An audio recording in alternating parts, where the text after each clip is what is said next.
Hey, Justin here from Conversion Fanatics, and today we're going to talk about common A/B testing mistakes. So if you're doing conversion rate optimization, chances are you might be making a few mistakes that could be costing you some valuable improvement. So today I thought I would go through some of those common mistakes so you could possibly avoid them in your improvement efforts. First on the list is testing too long. So maybe you've got a test that doesn't have necessarily a clear winner or a clear loser.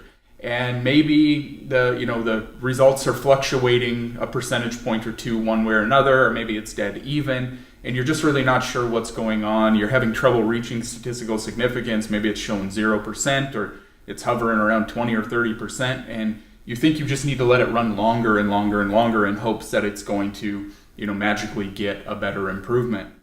Well, that is just a big waste of time and you're not really learning anything. So letting it run too long is just, wasting all of your valuable time that you could be testing something else that could help you actually learn something about your visitor behavior and their likes and dislikes and so on. So don't let tests run too long. If they're not showing any measurable result or improvement or, even decline, one way or another, and maybe it's dead even, letting it run longer won't necessarily help, specifically if you've got a decent amount of traffic on that particular test or you've got a decent number of conversions on that test as well. Number two is not let it run long enough. We see this commonly quite a bit is that, we'll come out of the gate and we'll show a 30% improvement after 3 days of running the test, and magically people think, oh, hey, yeah, we've got a winner. Let's just make that the new control and we'll move on and we'll test something else. Well, chances of that actually staying and sticking as a 30% improvement are very slim, especially in that short amount of time. So we always recommend that you run a test for at least a full calendar week and run it to at least 50 conversions per variation, and then have at least 2,000 unique visitors on each variation before you start actually looking at the data.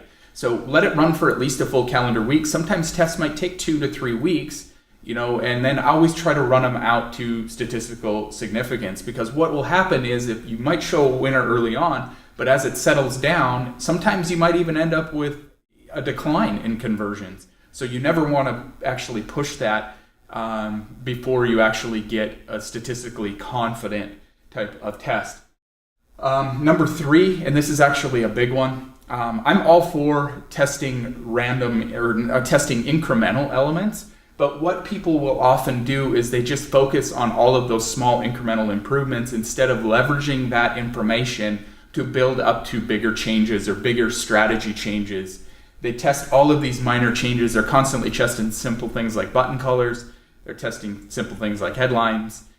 Yes, while those are vitally important to help learn the behaviors of the visitors, you need to then use that to build up to some of the bigger changes, and then you can go back and incrementally test from there. So don't focus on such small elements. And another part of that is don't just make a list of random things to go down and test. You need to create a test hypothesis, prioritize those tests, and really understand why you are conducting that particular test rather than the button color raises or lowers my conversion rate. And then finally, number four is false positives. We're heavily reliant on software and JavaScript type software, things like Optimizely, VWO, and Convert, which has a plus or minus variance in their results because it is JavaScript. It's not going to be a full apples to apples comparison as to what your CRM might be showing. So you need to pay attention to that. Back it up with secondary tracking, because you might have a false positive. You might run something out to statistical significance, and it might not actually be an improvement.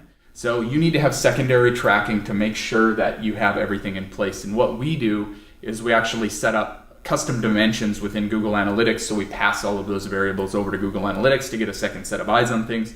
We compare it from a cohort perspective into the CRM. Pass any variables that we can possibly pass. We look at heat maps and click maps and really just make sure that data is accurate, because the last thing you want to do is follow inaccurate data. So to recap on our video today is don't people test too long. So they just kind of beat the dead horse, and they're not, cutting ties with tests that might not show an improvement or decline one way or another. They're not testing long enough, meaning you're not getting a big enough sample size. You're not pushing to get statistical confidence, even though some tests just won't ever reach statistical confidence. You need to look at that data, but you need at least a full calendar week in there. They're testing too many small elements and testing a lot of random elements instead of making some big changes and then going back and incrementally changing. And then they're following false positives, meaning that they're not getting the accurate data and they're not getting a secondary set of data on that information. So I hope you enjoyed the video today. Be sure to like, comment, share, subscribe if you enjoyed it, and we'll talk to you again in another video. Thanks.